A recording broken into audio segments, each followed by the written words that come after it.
You're listening to The Law of Success by Napoleon Hill. Lesson 1, The Mastermind. Copyright BN Publishing. Online at bnpublishing.com. Dedicated to Andrew Carnegie, who suggested the writings of the course, and to Henry Ford, whose astounding achievements form the foundation for practically all of the 16 lessons of the course, and to Edwin C. Barnes, a business associate of Thomas A. Edison, whose close personal friendship over a period of more than 15 years served to help the author carry on in the face of a great variety of adversities and much temporary defeat met with in organizing the course. Who said it could not be done? And what great victories has he to his credit which qualify him to judge others accurately? Napoleon Hill. A personal statement by the author. Some 30 years ago, a young clergyman by the name of Gonzales announced in the newspapers of Chicago that he would preach a sermon the following Sunday morning entitled, "What Would I Do If I Had $1 Million?" The announcement caught the eye of Philip D. Armoire, the wealthy packing house king who decided to hear the sermon. In his sermon, Dr. Gonzales pictured a great school of technology where young men and young women could be taught how to succeed in life by developing the ability to think in practical rather than in theoretical terms, where they would be taught to learn by doing. "If I had $1 million," said the young preacher, "I would start such a school." After the sermon was over, Mr. Armoire walked down the aisle to the pulpit, introduced himself, and said, "Young man, I believe you could do all you said you could, and if you will come down to my office tomorrow morning, I will give you the $1 million you need. There is always plenty of capital for those who can create practical plans for using it."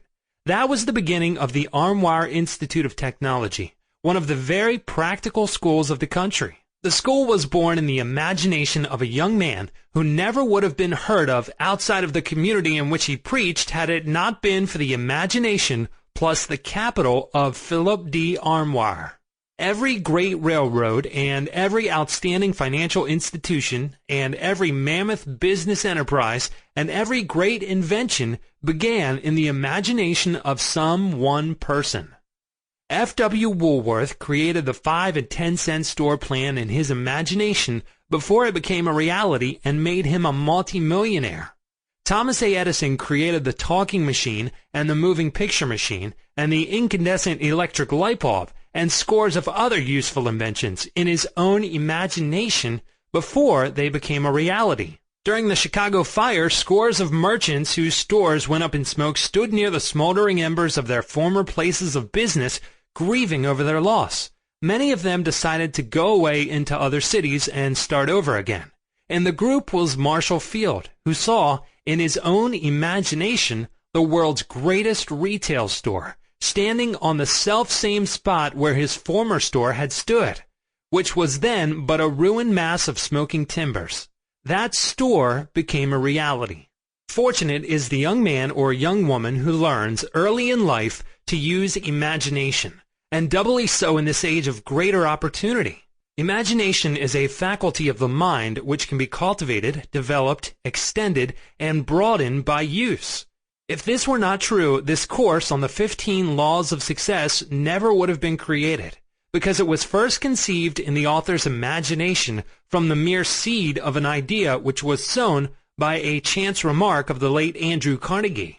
Wherever you are, whoever you are, whatever you may be following as an occupation, there is room for you to make yourself more useful, and in that manner more productive by developing and using your imagination.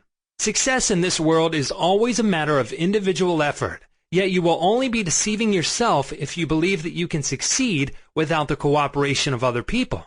Success is a matter of individual effort only to the extent that each person must decide in his or her own mind what is wanted.